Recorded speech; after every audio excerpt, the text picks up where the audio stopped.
This is our new project here. Just picked up this Polaris Ranger. It's a 2005 500, and it's got some issues, of course. The tires are leaking a little. One of the front CV joints is cracked. The boot's cracked. The transmission won't get out of low. It won't go out of low range into high range. It does drive, they told me. And it also won't start. They said it was starting before, and yeah, and because it won't start, I wasn't able to test drive it, so I bought it as is. It's got 797 hours on it, so that's not too bad. Most of them I've looked at had like 1,000 hours. These things are just so expensive. It's ridiculous, and been wanting one to put a plow on it for the driveway, and to fix up and drive around and haul the log splitter, haul logs, haul gravel. So yeah, let's I'm not gonna work on that here because it's like 30 degrees. Let's get it in the shop here and start messing with it. The old Toyota pulled it. This is actually my buddy's trailer. It was a tough haul with this thing.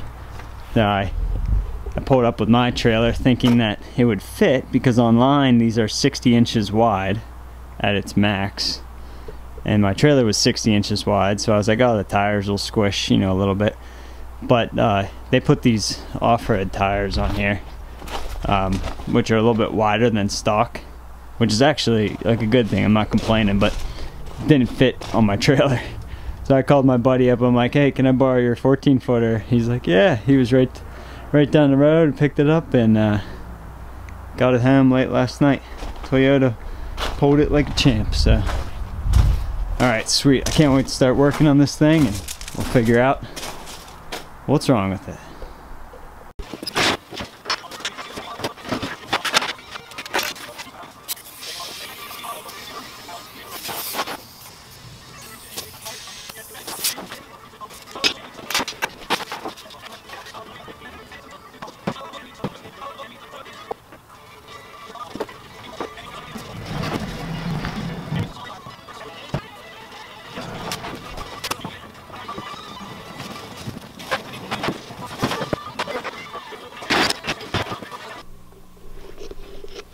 Alright, so I got the hood up, and what's nice is it does have a newer battery, and looks like a new starter relay terminal block there.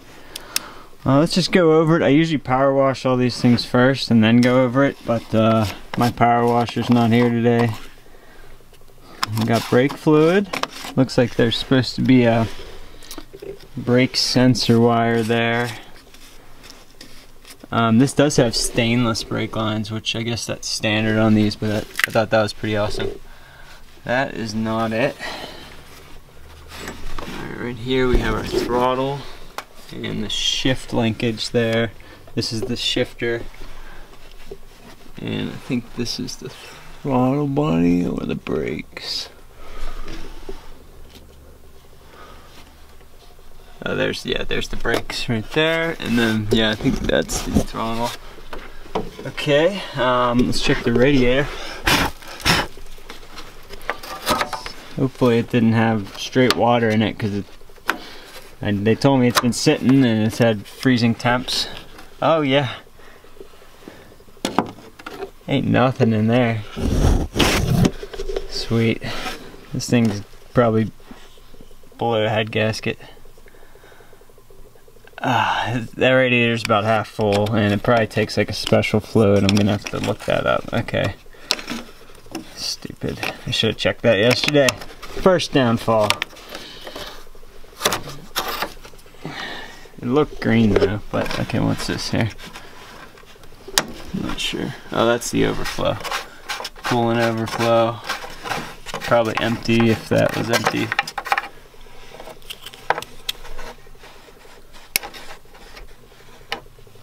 Hasn't been off for a while, of course. Yeah, dead empty. Alright.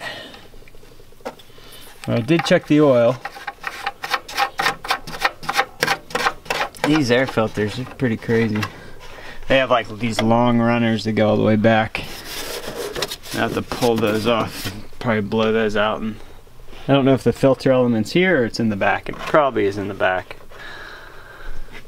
Okay, let's fix some things while we're at it. There's only one bolt on there. You always want to cover your positive lead here.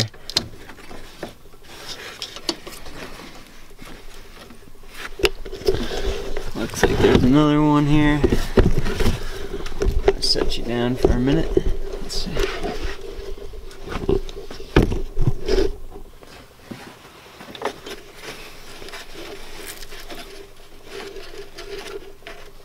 Okay. Before I get too far, I should probably run a self-tapper in there. Hold that on a little better. I'm gonna do that. Because I know I'm gonna get carried away and not.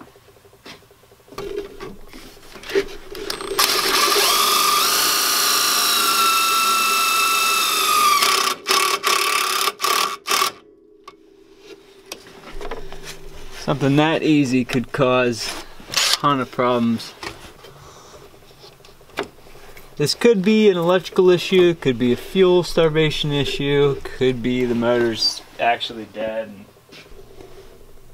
Alright, so I'm tempted to try cranking it, but one of my theories is that they left the air intake hose off and a mouse got in there. So I'm going to pull this seat off. That's how you access the engine area. And then in the back here, this is how you get to the back of the air cleaner.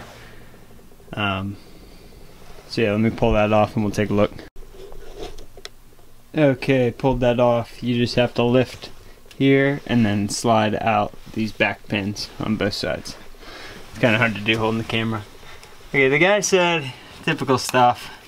He's like, I put a new spark plug in it, so let's see if he actually put a new spark plug in it.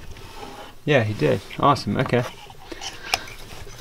That's +1 for honesty.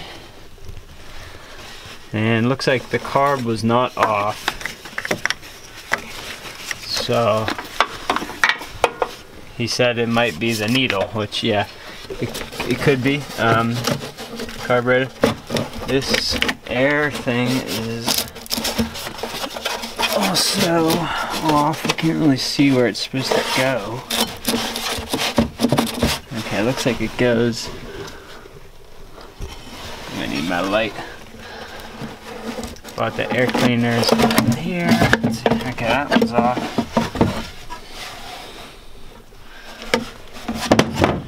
Let's get my flashlight. And the fuel pump makes a weird noise. Ready?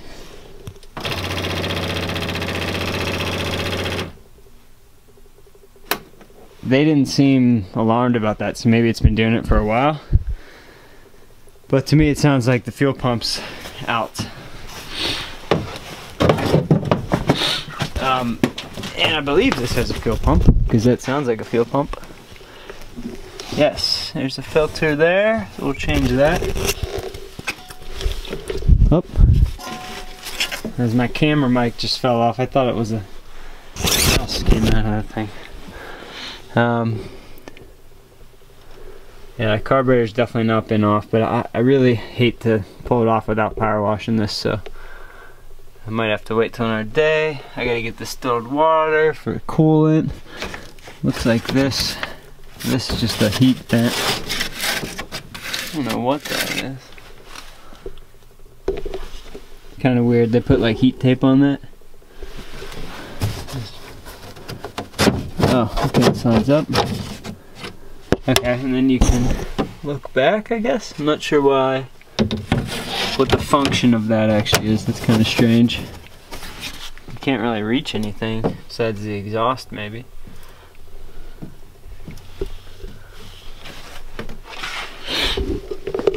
And this one doesn't have the like wishbone. It has independent suspension, which is great. I believe it's a 500. It's what they said. Let's grab our light.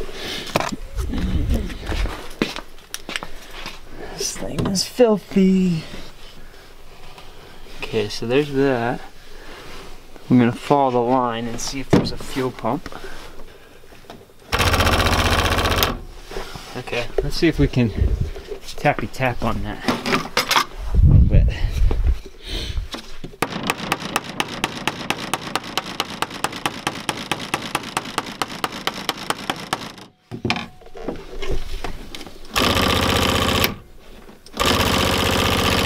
That doesn't sound good. Pull the end off that's going to the carburetor, and we'll see if it's pumping fuel. See if it has fuel too. Is there a fuel gauge on this? No.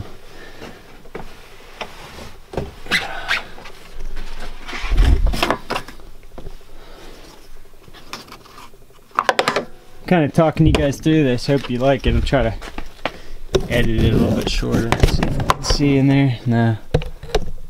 I see a fuel float. I see a float,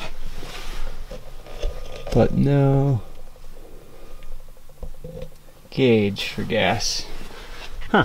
And maybe it just tells the engine. It's carbureted. This isn't fuel injected. The newer ones I think are fuel injected. Well, I'm gonna have to put some gas in it. And let's just pull the dipstick one more time. I've done it before, but I wanna show you guys how this cranks before I go get some materials and stuff.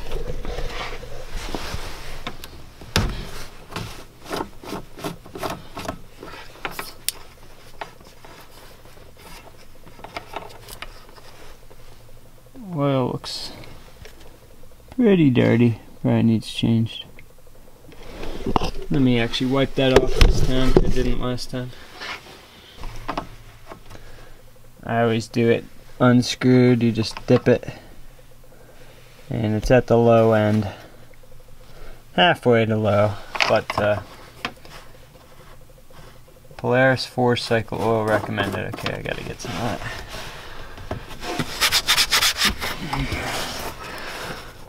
Okay, this breather for the CVT was what that other thing was. It's just weird it goes like down there. You can check the belt there, okay. Okay, step one, it has a belt. Good. And watch it rev up through there. I'm gonna leave that off for now. It's cool that this has an external oil pump. Okay, let me just show you guys how it cranks. Let's just cut to the chase. It's gonna do that. And we're in neutral. And put my foot on the brake just in case, and we'll choke it.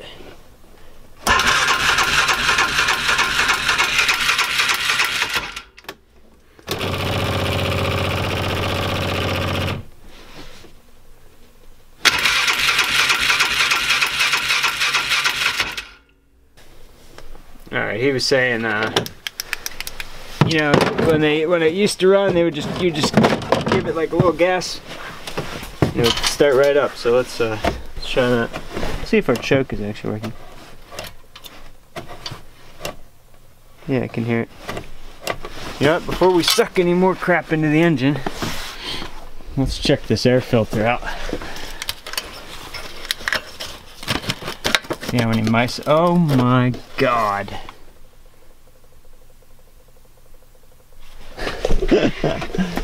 It won't start, it won't start. Yeah, there's a freaking mouse nest. Oh my. I gotta get this on camera. Holy crap. I feel bad that I just fired it up. I shouldn't even have done that. I should have checked this. Holy crap.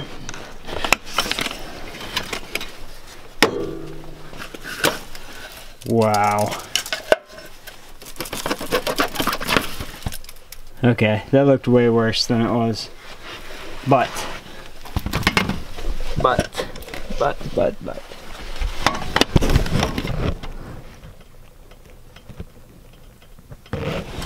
Okay, I'm gonna wipe that out.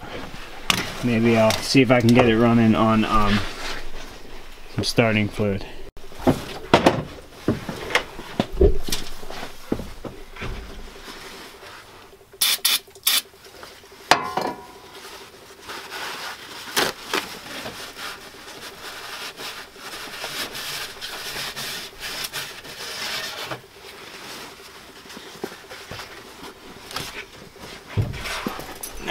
that could have done something there.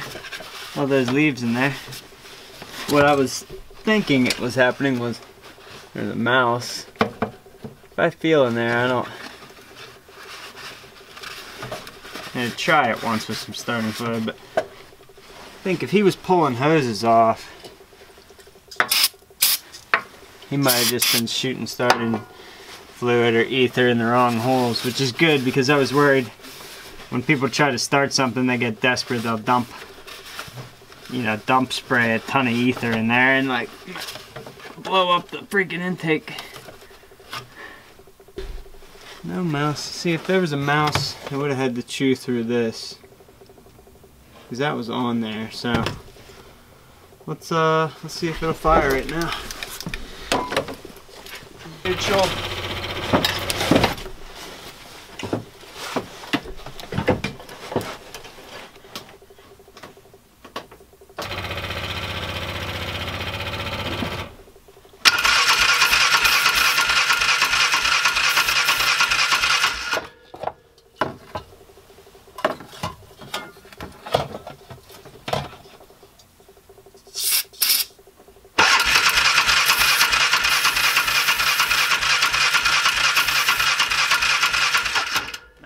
Not getting spark.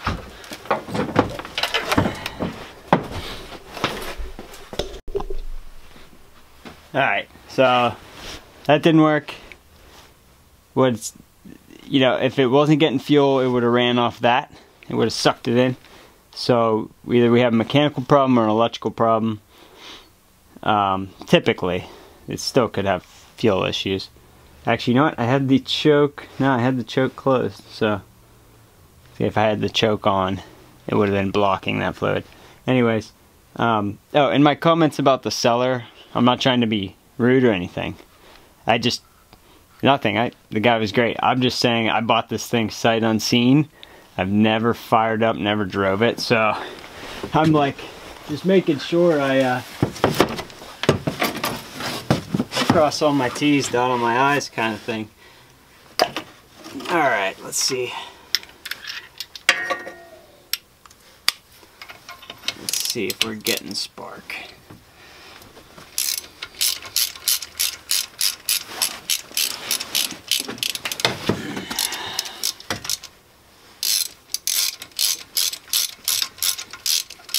I always get real excited on these things and hope like it's a simple fix, and it never is.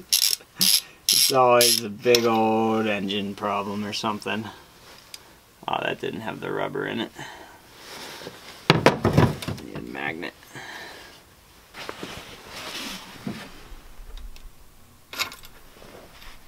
Yep, brand new spark plug. BKR 5E. Alright, let's see if we get some spark when we crank it here. I'm going to ground it to the block like this. You have to put your foot on the brake to start it.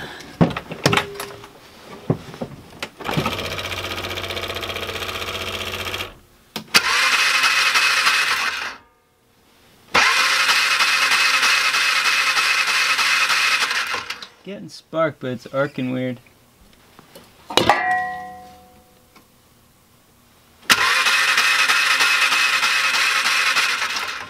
Well, while we have this off, let's do a compression test. Okay, I can't find my compression tester. I think I loaned it out to someone. Alright, so we have spark. I actually don't have any fuel with me, because I was going to dribble some. You dribble some in the spark plug hole and then crank it and see if it'll fire. If it's getting spark, it doesn't have an electrical issue, so it leads me to, like, it has super low compression, valve, you know, the compression test will tell us if the one of the valves is bent. I can't really hear it, but we're gonna see if it'll fire on this.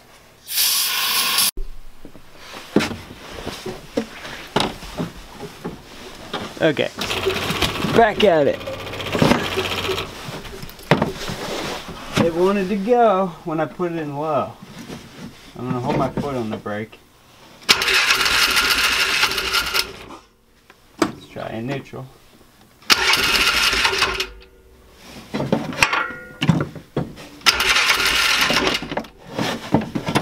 Try a little choke.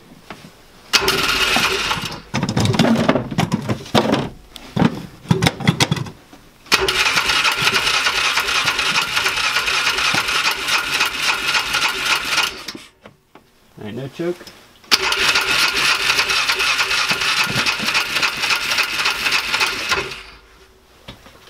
It wants to start now. Let's try and load it.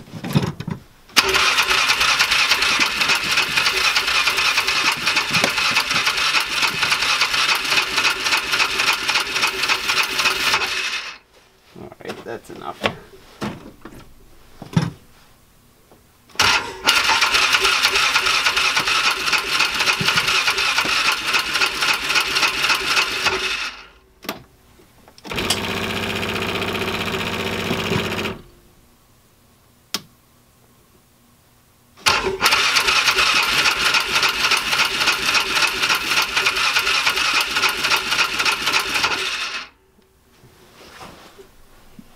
Huh, it's like it... I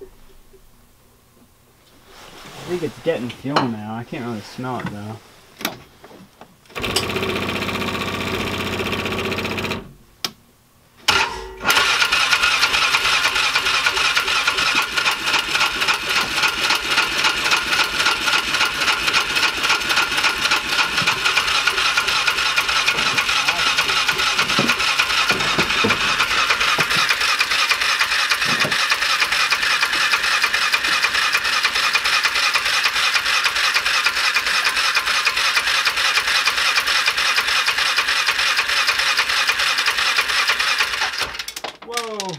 Oh, wow. That might be our issue. Did everyone see that? I had the power on, and then I was cranking it, and then it got stuck on. So I ripped the spark plug out so it wouldn't fire and freaking run me over. Oh my god, that was crazy. No, I just pulled the negative terminal off the battery.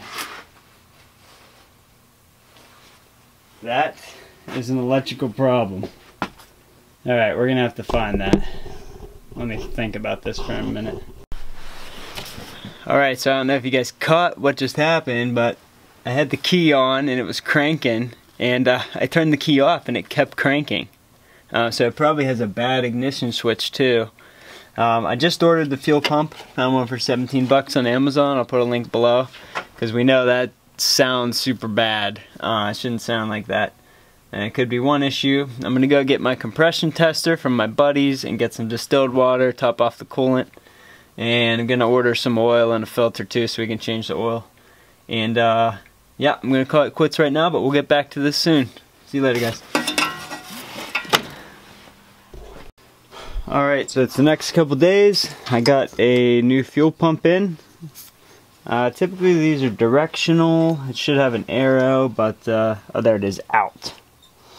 So we're gonna go like such. And there's two electrical connectors, two plugs on the end, and I'm gonna heat shrink the new cables here. It looks like we have a white, oh no, I'm sorry, a brown and a red. Previously, they had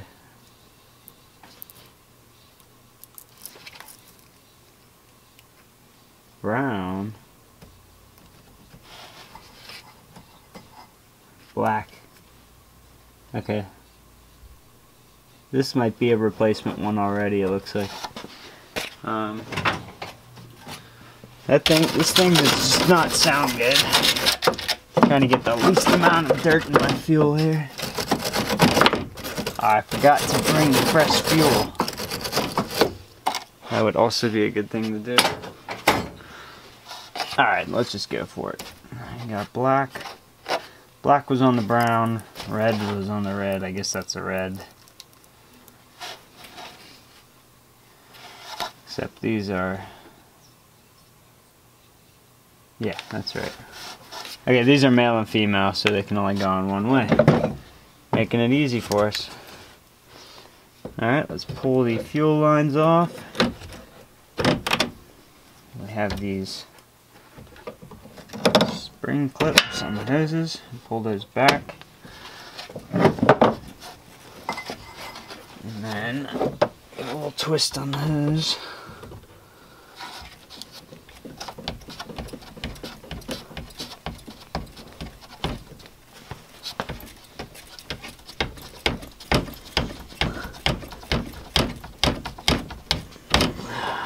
Nothing.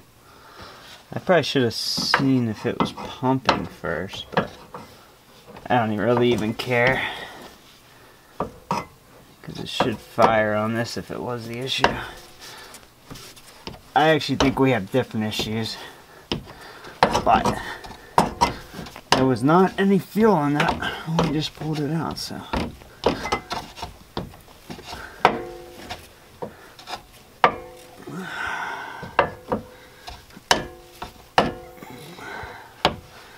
Damn, just ripped that hose.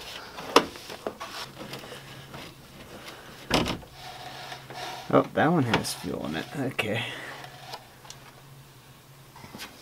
Smells kind of old. Let's try the old 10mm. Nope. 12. 11 it is.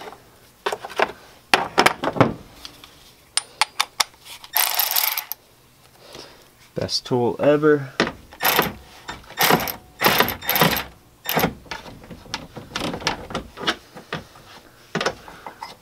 Might need a deep well for this. Do need a deep well. Deep well 11.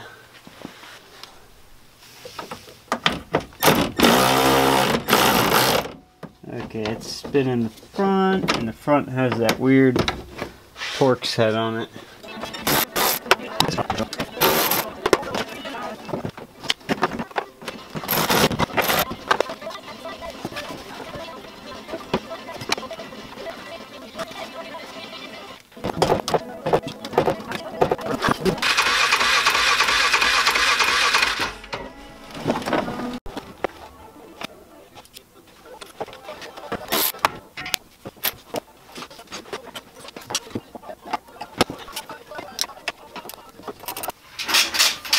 Alright, so I'm back. I went to get some fuel.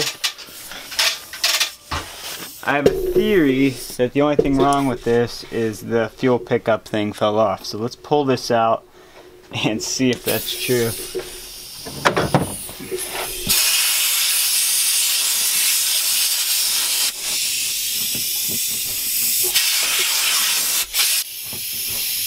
too cold to get out the power washer, and I don't want to get any chunks in there.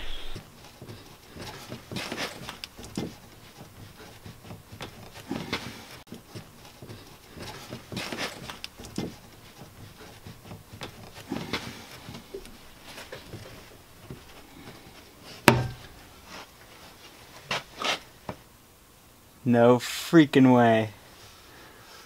Oh my god. Wow.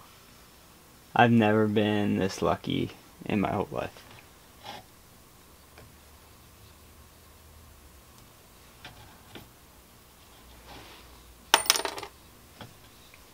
That means the screen for it and the filter are down in there. This is inline filter right here. I ordered a new one of those, but it's not coming in yet. Oh man. Alright, this is the only line I have here. I was just gonna try to run this off another tank. Can't believe I just spent all that time cleaning the whole system out. Hopefully this fits. I gotta order some of the right fuel line.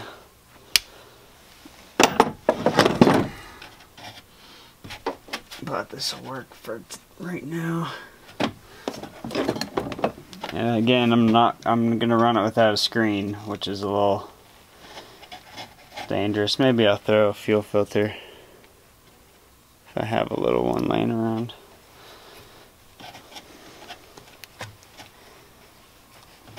I just want to see if this thing will actually run.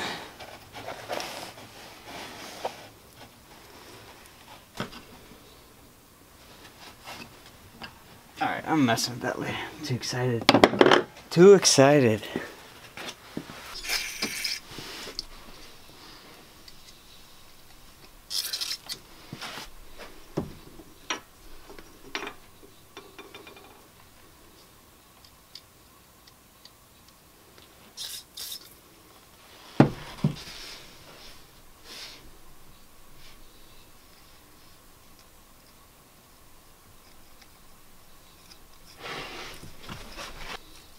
Put in a whole tile floor today, so I'm pretty tired.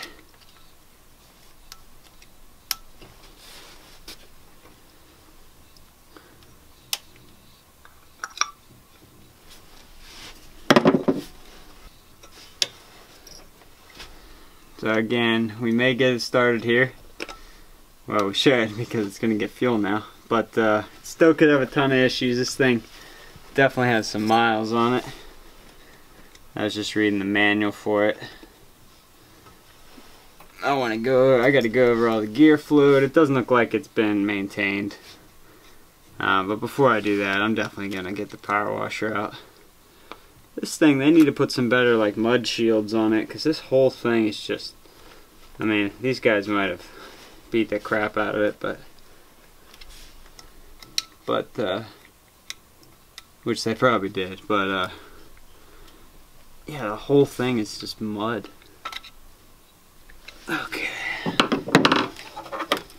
Back together you go. I think I got some carb cleaner in there. Get that out. Oh, it's a little shiny.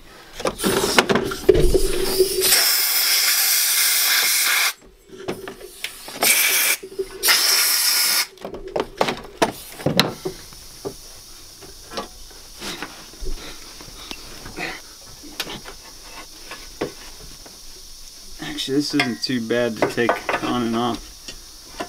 Not too bad at all. Quad carbs and motorcycle carbs are just a pain in the butt. Just because there's so much room right here. Not too bad. Leak. Just topped off the coolant and it went down. Again, it might just be burping itself, but this looks way smaller than it should be.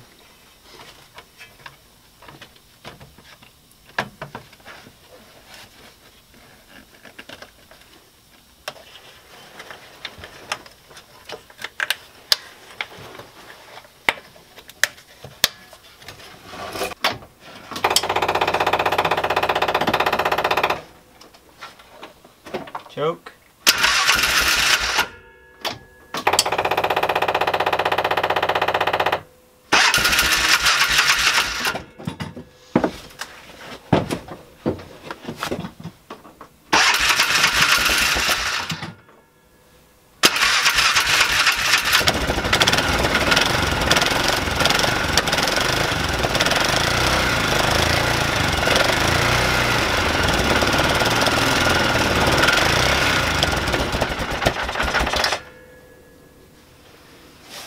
We got a mouse nest. Oh yeah, she runs. As I was firing it, the mouse nest was just coming out of here. Probably pull that whole cover off. I just really don't feel like it. It's gonna burn up that belt. I like doing it, so I power wash this thing too. What's this? Oh, looks like it had a little patch job there. Alright, let's pull off that cover. I don't want to burn up a belt.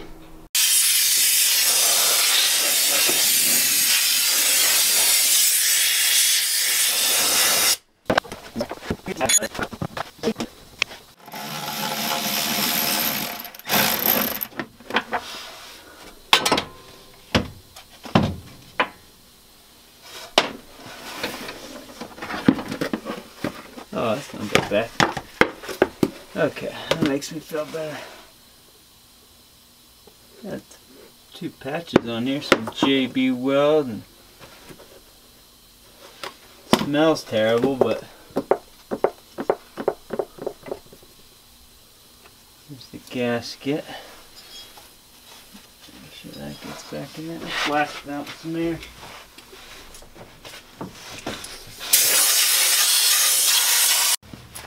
Alright, cleaned everything out. We're going to see if she fires up again.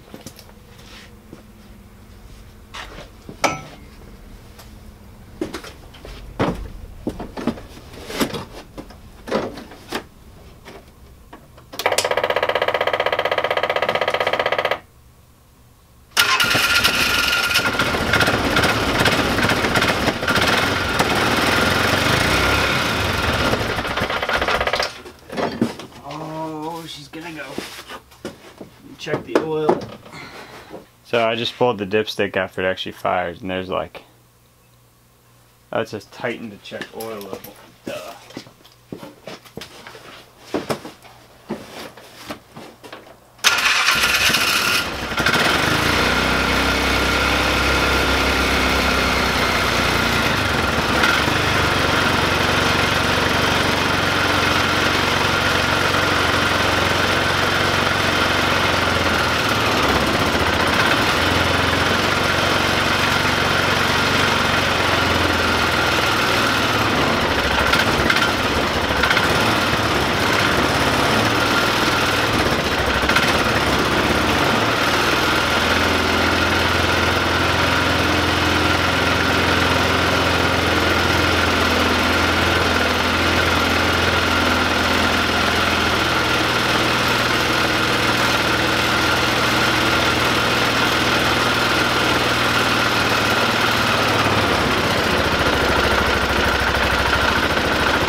Easy fix.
hard on my own? Why am I not like her? With my soul, why must the curtains come down? Curtain is down. Why is it hard on my own? Why is it hard on my own? Why am I not like her? My soul, why must the curtains come down? Curtain is now.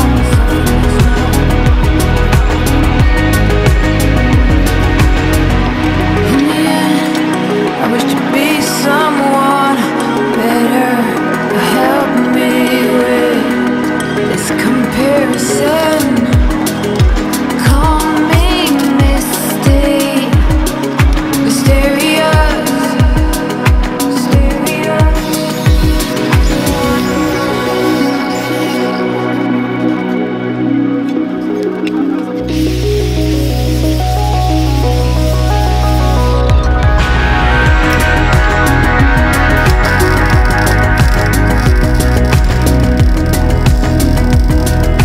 Why am I not like her? Why is it hard on my own? Why am I not like her? In my soul, why must the curtains come down? Curtain is down. Why am I not like her? In the end, I wish to be something special. In the end, I wish to be so much better. In the end, I wish to be me.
big old fuel leak somewhere. Alright, I got a few issues with the Polaris I want to take care of. This tailgate, I got this side loose, but this side's stuck on.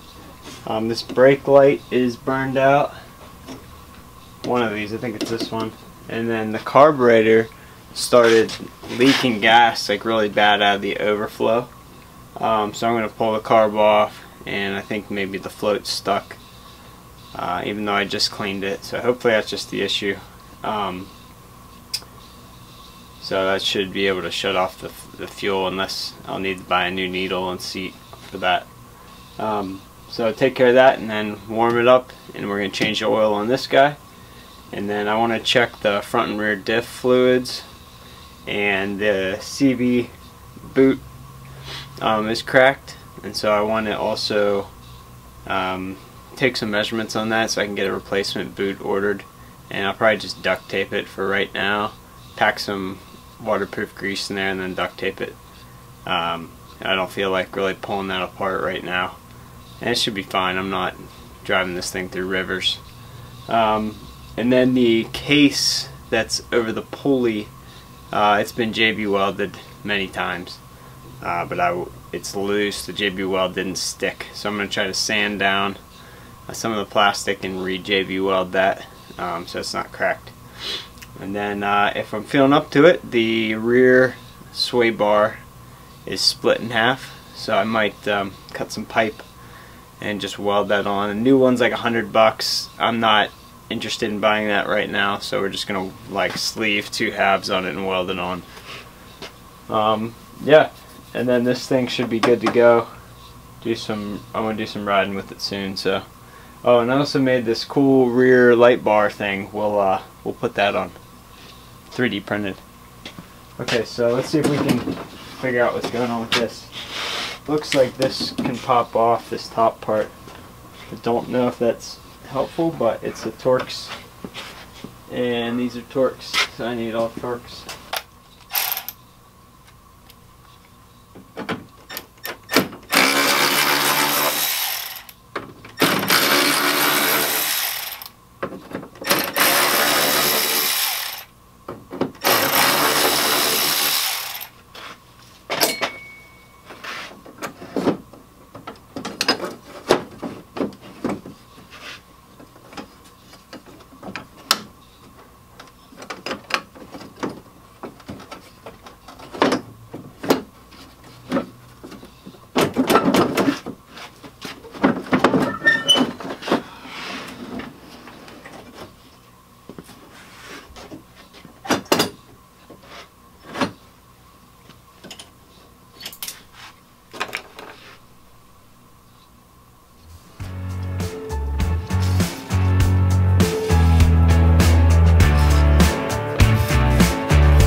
Google, pause in a second. Alright, we got that fixed. There's a bottom running light, top brake light. I think I bought this 10-pack of these bulbs on eBay, but I always get them a couple bucks. So, alright, so tailgate's fixed, and lights are fixed, so that's the easy stuff. Let's move on to this fuel leak.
Okay, so we got that light all mounted. We're gonna move on to the carburetor now. Watch this tube right there. You guys can see that. I'll zoom in. And let's see if it spits fuel like it was doing.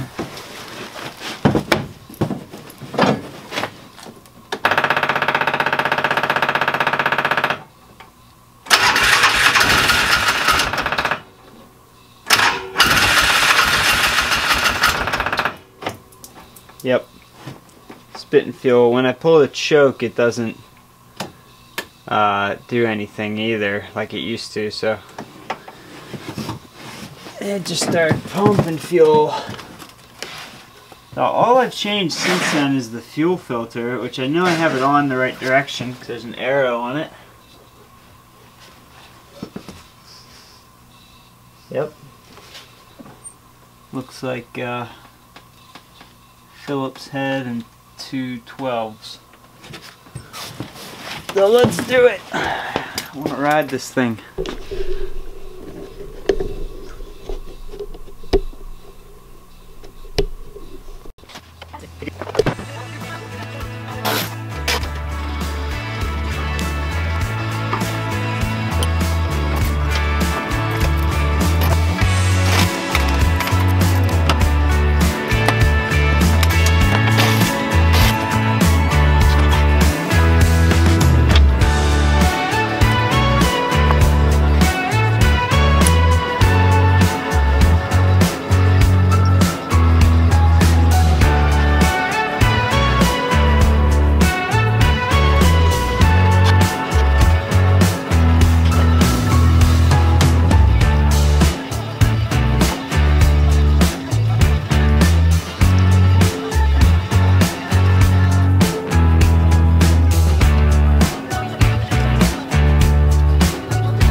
Alright, so my battery died, but I put the carb back on. What it was a little piece of screen from the new screen filter I put on was stuck in the needle and float area, so I just pulled that out. I cleaned it again, but it's running great now.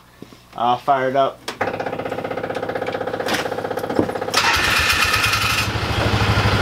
The starter still drags a little bit, so I'm not exactly sure if I can do anything about that. I might just need a new one. But I just drove it around outside, warmed it up, and they changed the oil on it now.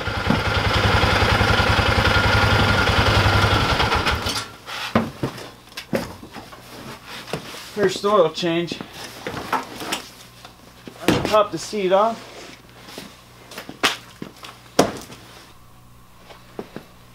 Alright, so my battery died, but I put the carb back on. What it was a little piece of screen from the new screen filter I put on was stuck in the needle and float area, so I just pulled that out. I cleaned it again, but it's running great now.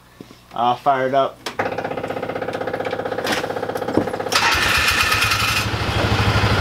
The starter still drags a little bit, so I'm not exactly sure if I can do anything about that. I might just need a new one. But I just drove it around outside, warmed it up, and they changed the oil on it now.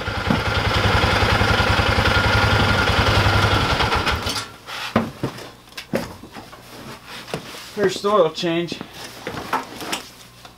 I'll pop the seat off. And your oil tank is right here.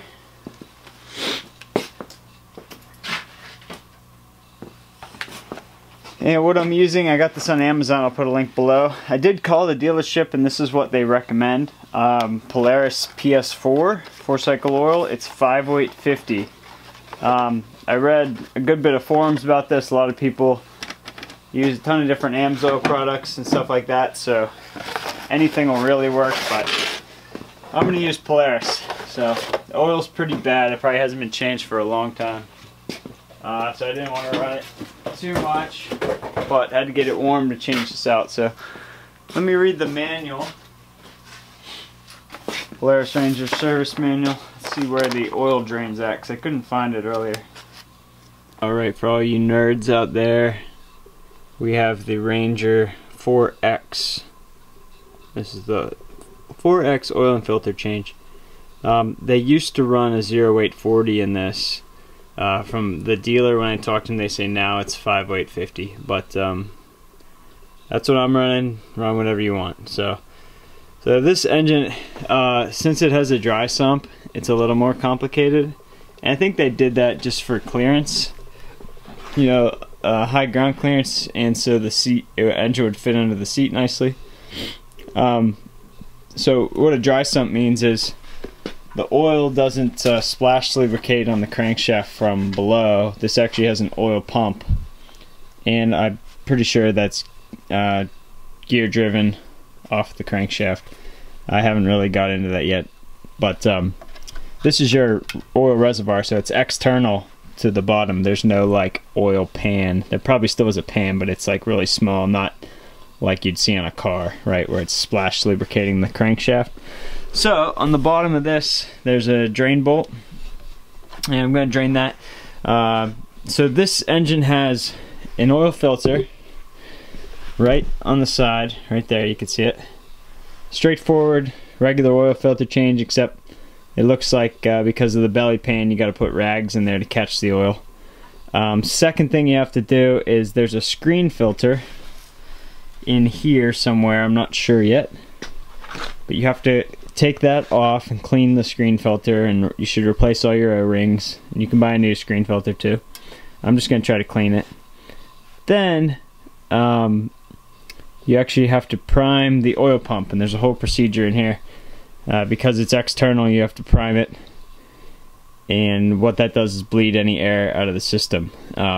So you have to like pinch off this top hose, and there's a whole little procedure. I'll walk you through that as I'm doing it. But right now, let's just get this oil out of here while it's warm.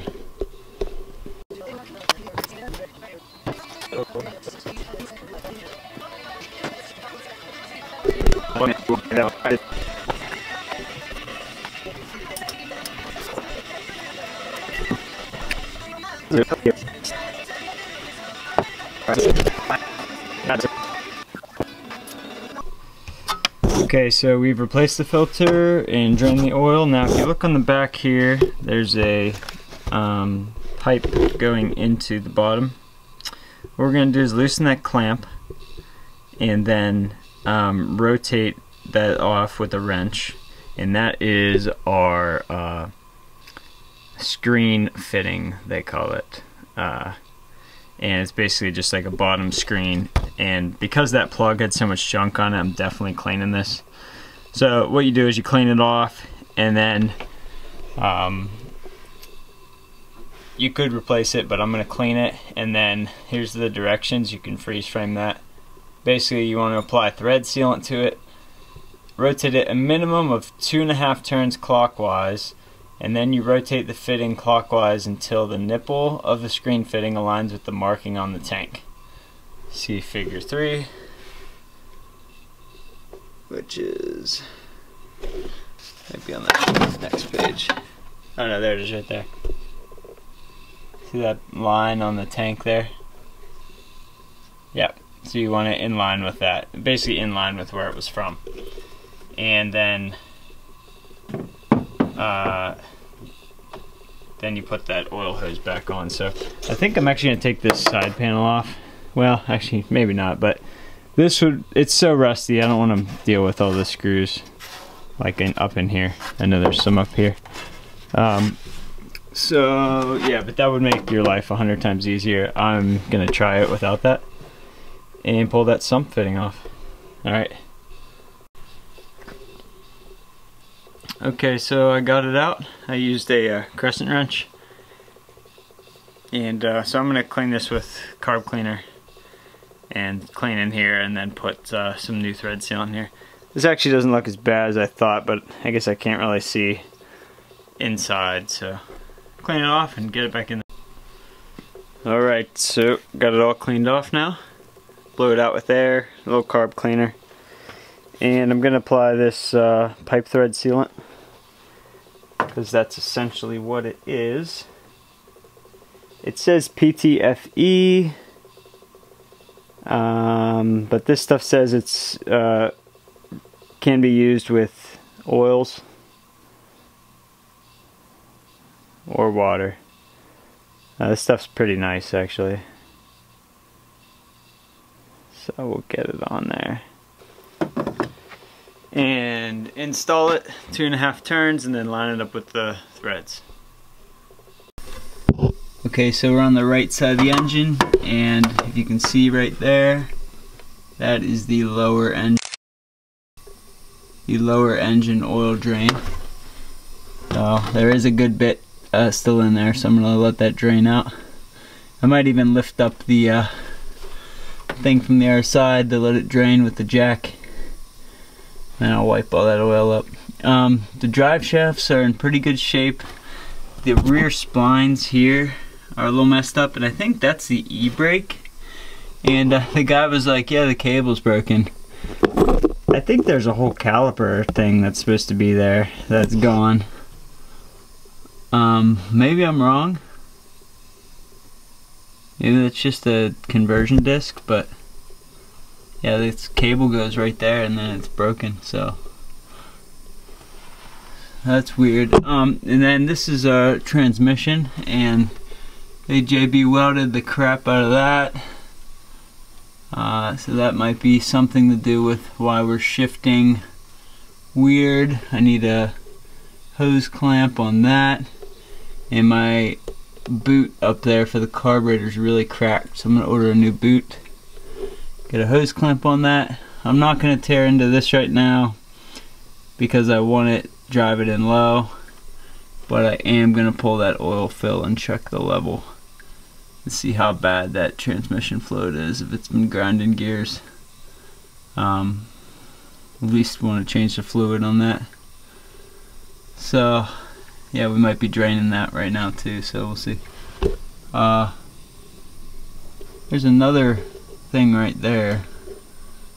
It looks like a drain, but I don't know why that would be there.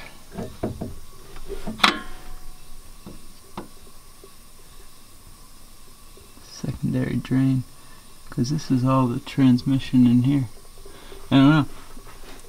Alright, let's do that. Okay, so I've got it jacked up and oil's draining. I gotta catch that spill.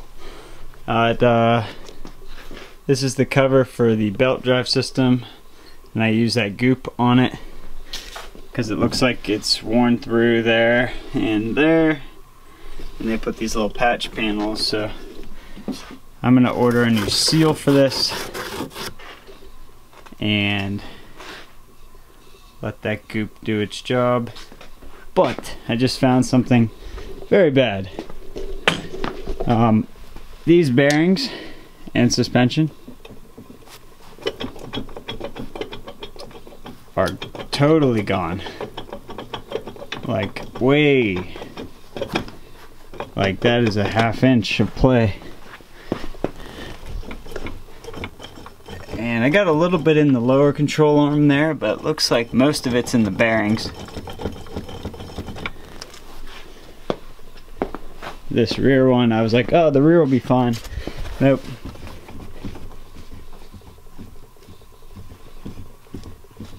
Oh, same thing.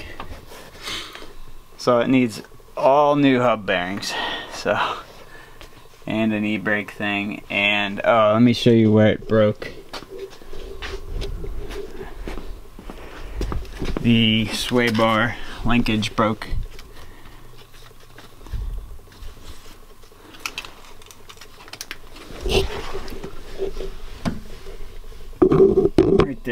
can see it split in half. So I think I'm gonna try to sleeve that. It's an off-road vehicle. Not too concerned, but yeah. Yeah, we're still dripping oil, so I'm gonna let that drip for a little bit, get a hose clamp up there.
Alright, just got this boot changed out. As you can see, it was focus. Pretty bad. This is the boot that goes from the air filter to the carb. So we don't want any dirt and water getting sucked up in there, so I think it's 15 bucks or something. I'll put a link to this. Alright, let's finish these seat covers.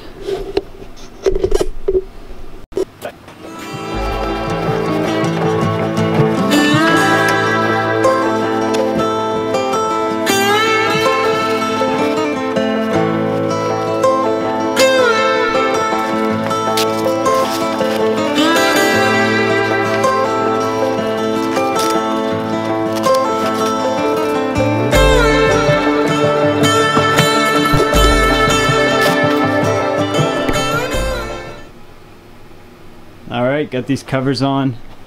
They fit pretty nice. This is an 05, so I'll put the link below for them. Pretty simple. I pulled off the headrest because it was just easier. They are T25 Torx, and then they just Velcro across. You could probably slip it under there, but I just took it off. And then the back one just has a single clip right here that loops up from the bottom in the middle, and then they all have this pull string that goes around the outside, and you just tighten it like a backpack. Same thing on this one. It had two Velcro straps, and then it has a pull string all the way around it. I'll probably just wear them in a little bit.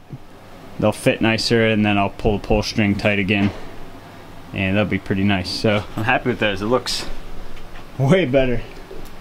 Looks like a brand new machine now. I did buy a roof too. Well, I was gifted a roof, but thought it would fit. It's not for this type, it's for the newer Polarises, so I gotta send that back. But Quad Gear is the brand, good stuff. And now I did get a windshield from Quad Boss, so let's pull this thing out of here and install that, because when you're driving this in the cold, it gets cold. And I'm also hoping it can still fit with that light bar. That's my one concern. I might have to mount the light bar differently. We'll see. See how this goes.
mid case, I guess you call it. It's actually the case that shifts here, and they've done some work to this, which might be why it's not going into high.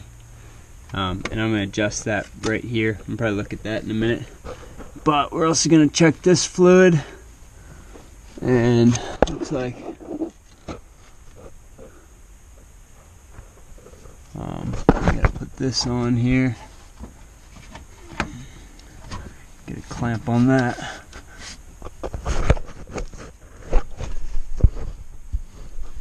Okay, so I have an 8mm in here. Let's see if we can break this loose without any heat. I don't have my metric socket kit with me, so this is good enough to do. So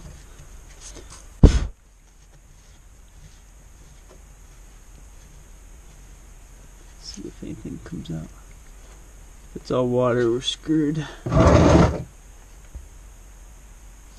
yeah, there's some in there. Okay. It's red though. Why would it be red? Alright, I'm just gonna put that back on. That looks okay.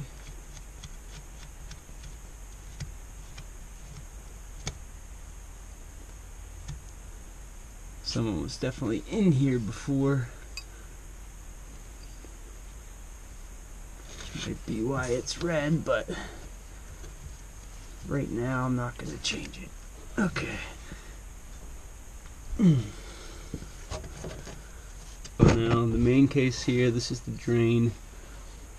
I think that's the fill. I'm gonna check my book real quick.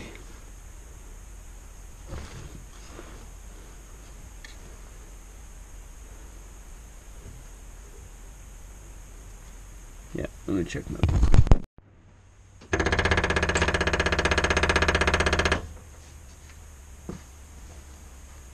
Okay, so I'm going to move on to my shift linkage here, and this transmission will not engage in high range. So what I've done is I've put this in neutral. It's pretty loose in itself there. Okay, so shit there.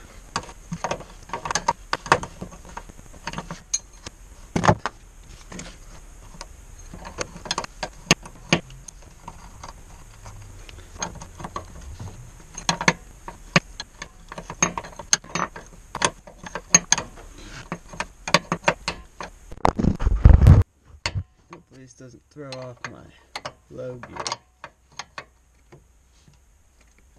Okay, let's see what happens.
didn't help any. I think I have a stripped gear in there. So I'm just gonna leave it for now, and we'll drive it in low for a little bit, and then we'll tear that thing apart. But alright, let's look at the front differential. Alright, so I'm working on changing the gear fluid out in all of the drive portions of the Polaris, and I do have the book here. Now I'm gonna work on the front drive shaft now. I just did the rear and it was completely empty. I wasn't planning on filming this, but just pulled this drain plug here. It's a 3/8 drive, so a standard socket fits in there. This one's pretty easy, and I didn't even bother pulling the bottom drain off. Probably should have. There could have been sediment down there, but it's kind of seized onto the case, and fluid is better than dirty fluid, some fluid. So I'm kind of feeling bad for driving it a little bit. I didn't drive it much, but anyways, here's the fluid we have. There's 3 different kinds on this machine. There's 4 different drive cases. You have the front drive shaft, the front differential, which takes the demand drive fluid. The rear takes the angle drive fluid, as well as the transfer case, which they call the mid case in the book. And then the main transmission on the block of the engine takes this AGL gear case and transmission fluid. So I've only done the rear so far because that was the easiest. So for this, for the tranny and mid case, I'm going to pull off this side panel. It's pretty easy. You have your Torx screws here. It'll give me better access. And I haven't figured out how to get to the front one yet. I might have to pull this case off, or I might just jack up the whole machine. But I'm going to deal with the side ones right now. So let's pull those off and get in there. So to say this thing has had a rough life is kind of an understatement. I definitely am putting time into this thing. This is all mud. I should get a bag or something. Oh man, oh, I'm just gonna be laying in it. Let me get a box. No, I already stepped in it. Nice. I thought this was like foam or something.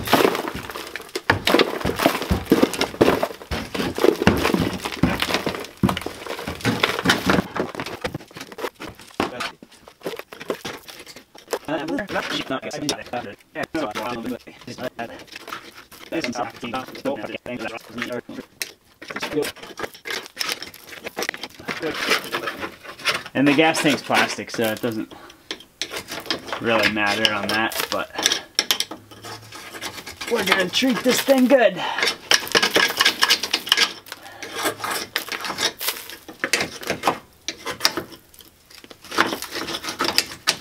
Alright, back to the fun stuff.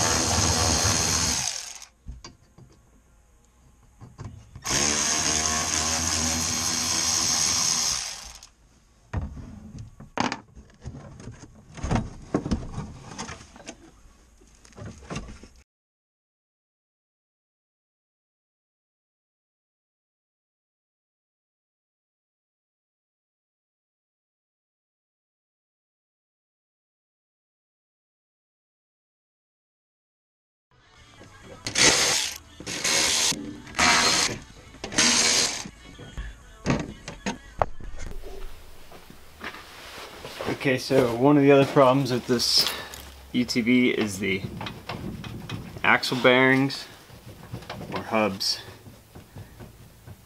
I'm not sure exactly.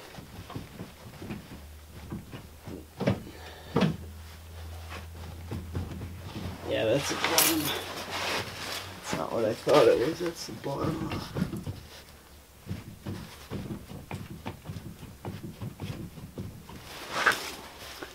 That's the bottom hub, or the bottom control arm.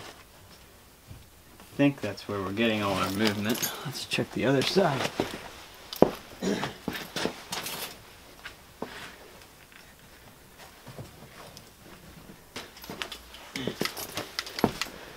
Okay, so what that is bottom hub here.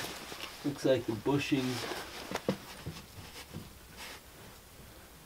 are just gone. Lower control arm and then upper control arm bushings. So I need all new bushings for this. Alright, let's check the front while we're at it. That side to side, the bottom thing is loose. Let me get the GoPro and see if I can show you guys that. Okay, so the bottom control arm, you can see that nut moving right there. That's pretty bad. And then this right here is the axle bearings. Now I'm looking at it, doesn't look like I have much brake pad life left. Yeah. Pads for these are cheap, so I think I'll get some pads.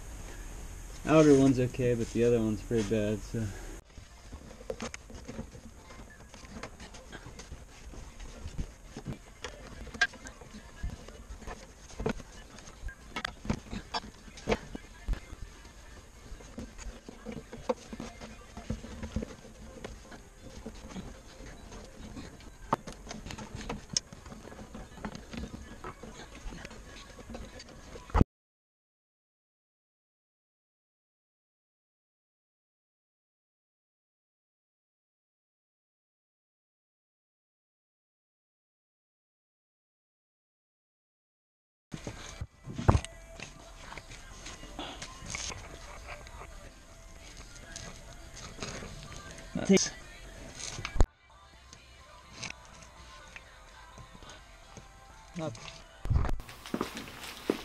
Alright, so the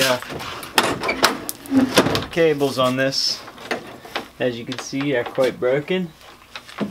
I'm not sure actually how it all comes apart. This one looks easy. Pull a pin, pop it up. Okay. But I got new ones. They were a little expensive. I'll put a link below. I think they were like 15 bucks a piece. That was the cheapest I could find them, for 14. And I was going to try to match up like something from AutoZone, but I want to use this truck as a truck, so I bit the bullet. Spent 30 bucks on 2 cables, which is actually not that bad. It's probably more expensive from Polaris, so yeah, we'll figure out how to pull this off. I assume it just twists. I'll get some vice grips. I don't see any other way, so yeah. It's coming out pretty easy.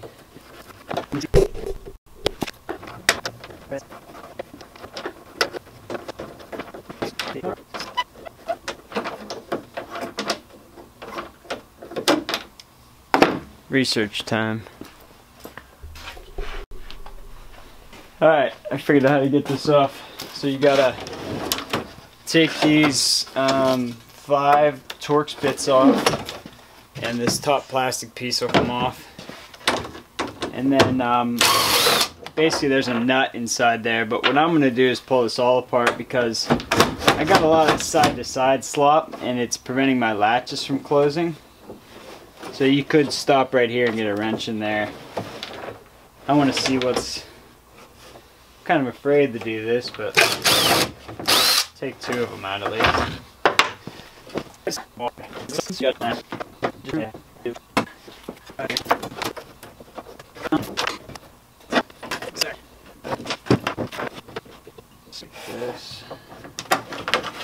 Wow, that's just going into plastic.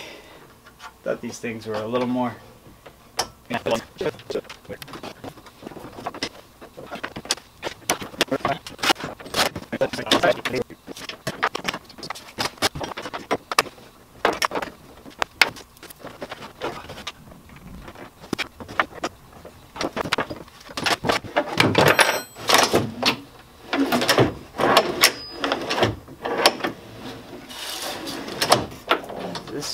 doesn't want to stay on.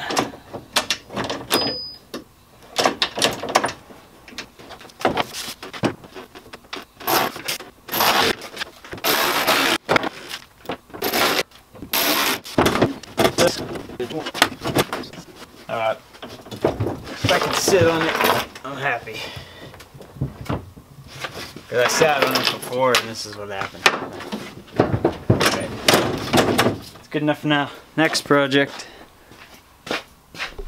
Alright, I haven't fired this thing up for a while.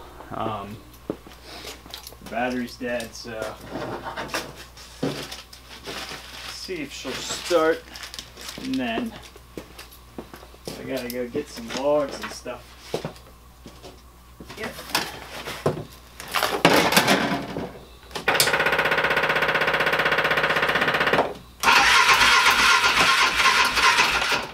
Joke.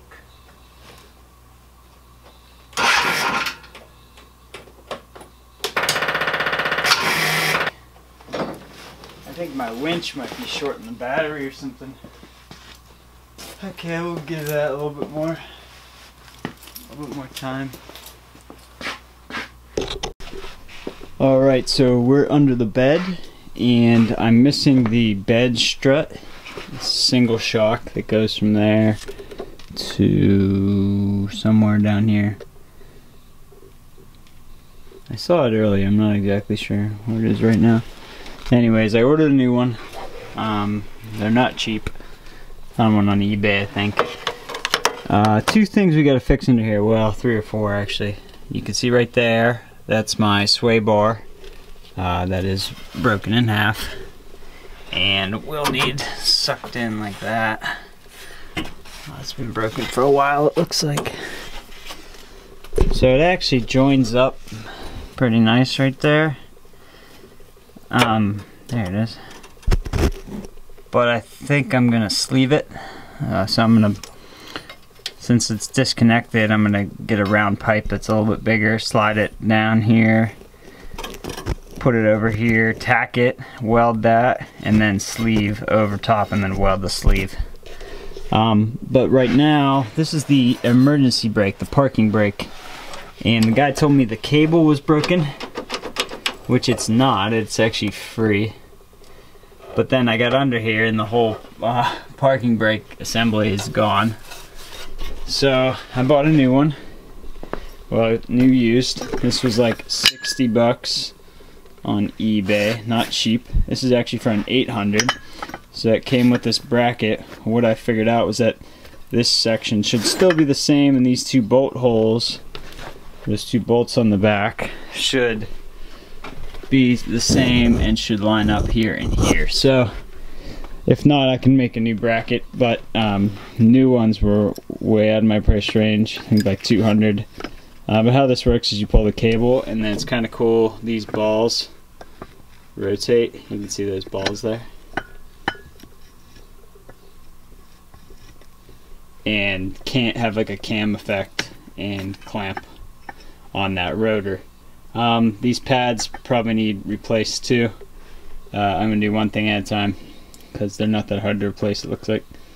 So I'm gonna pull these 2 brackets off and see if I fit, and I do have the clevis pin still, they left that, so this should be just bolt up. The next problem I have with it is the pedal.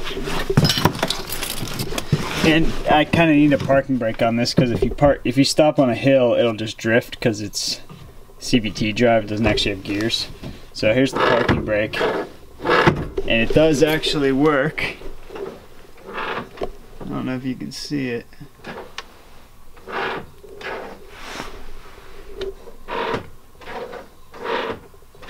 Okay, so you can see it, but it's not ratcheting like for this release. I think it's all disconnected up there, so I'll have to figure that out.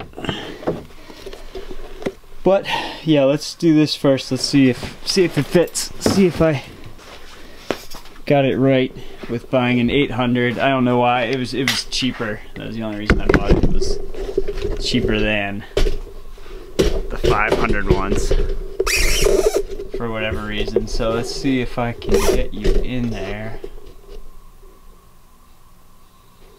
Actually, I'm gonna put you... No, that's good. Alright, moment of truth. Oh yes. Perfect. See, sometimes you gotta think kind of like the engineer that designed it. You know, he doesn't want to change anything that already works if he's smart. You don't go changing something that's already working. So it looks like they had to modify a little bit for that bracket on the 800, but the bolt holes are even the same on the 500. I think it was a different year too. Perfect. Look at that. So I never understand car stuff, because it's always like 1,000 different parts on the same year, and it's just like ridiculous. And I was like, you just keep everything the same. If it works, don't fix it.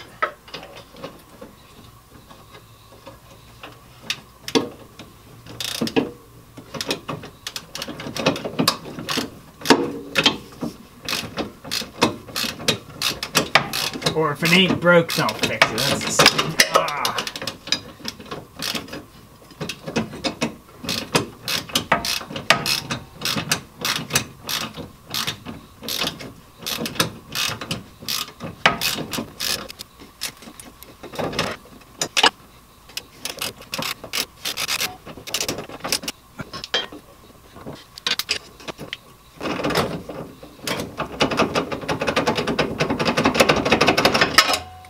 Okay.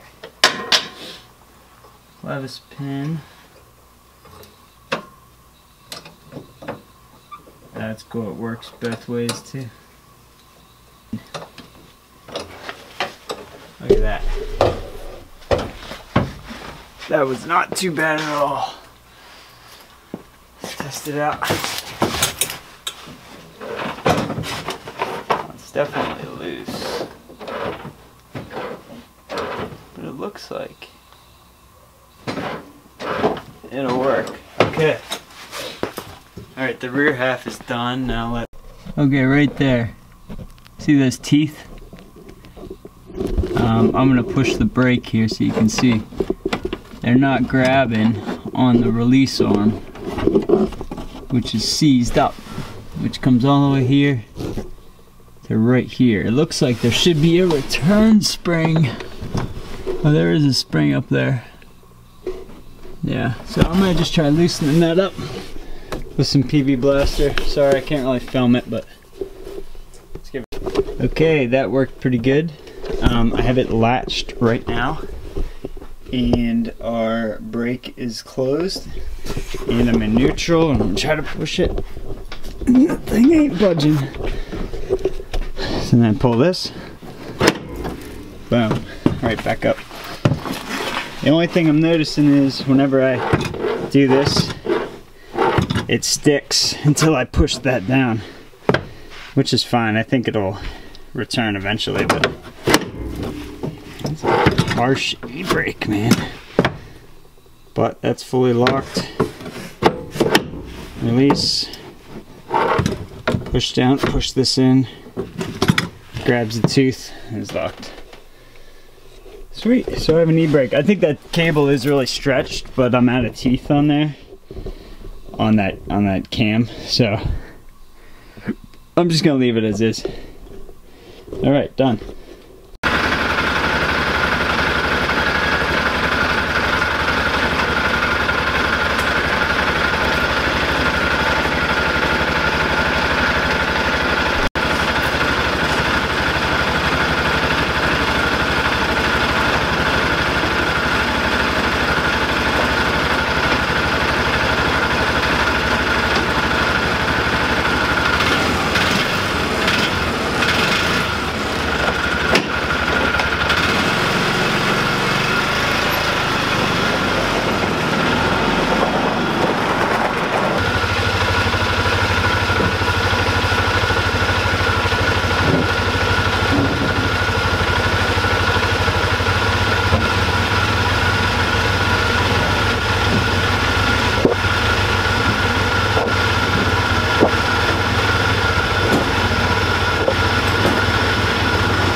so we're on the passenger side of the Polaris, and I have a little bit of slop in the axle nut, and then I have a lot in this control arm,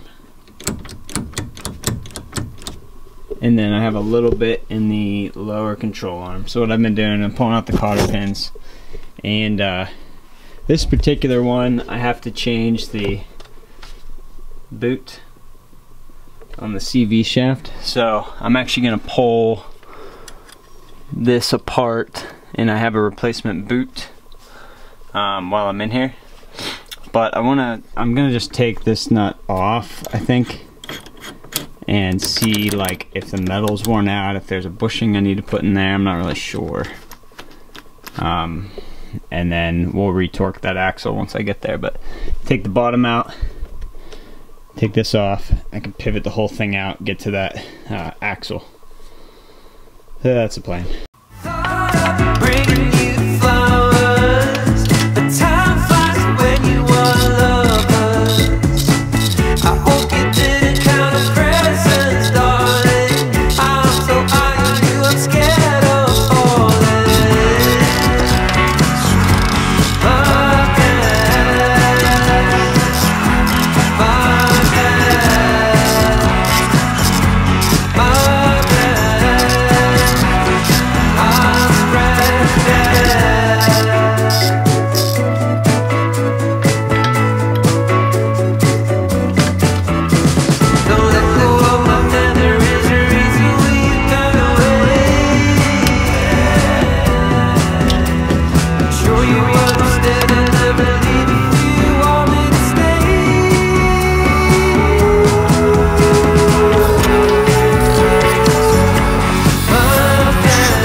Just slides right off. Nope.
Alright, so I got this side all back together. I ended up, I bought new bushings for the back control arms, but they were just as sloppy as those ones. So I ended up switching them all around so that they would wear independently. And then tightened up every bolt and nut and put new cotter pins on, and it's still sloppy in this top joint. I think this bushing shot, and then a little bit on the tie rod end, but this way it's solid. And I'm looking at it, and there might be a little bit of play in the bearing on the hub, but I decided to just retorque it in 70 foot-pounds and put a new pin on it, and this will be good enough for now. It's still sloppier than I would like, and a lot of that play is in the rack and that tie rod end on the steering. And also here, I tried snugging this thing, but I think it's bottomed out. So anyways, I'm good with that for now. I'm waiting on an axle for the other side. I tried taking the CV joint off to change the boot, and it was seized on there, so I just gave up. Bought a new one. It was 70 bucks, which sucks, but yeah, so I'm good with that for a quad. It's not going on the road. So what I'm going to do now is actually start on the rear and charge this thing up. I have like a issue with the charging on this. I think my winch is draining the battery because it's been dead every time I come in here. So I think I'm going to have to put a kill switch on that. And yeah, we're getting there.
Alright, so update, I'm on the passenger side now. I ended up just putting the everything back together over there.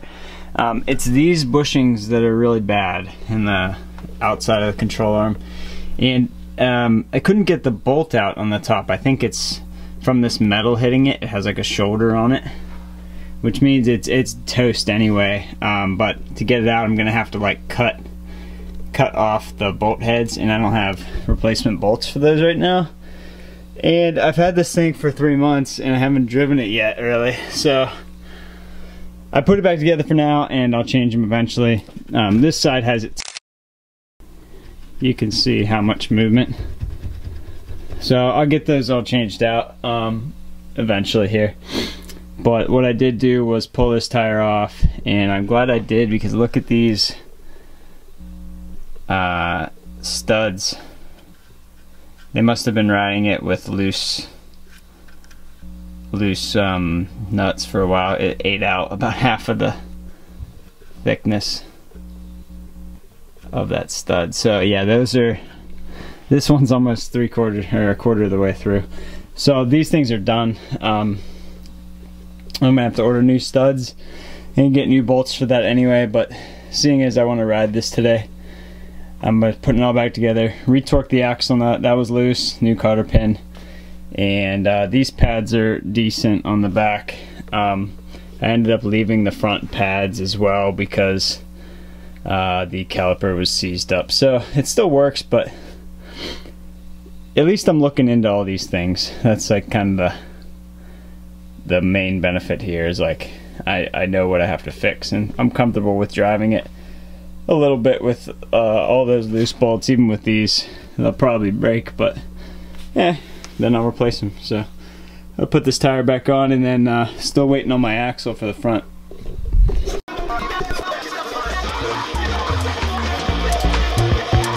Blue face, it bust another.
Blue face, it bust another.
I thought it was gonna go. I had my head up.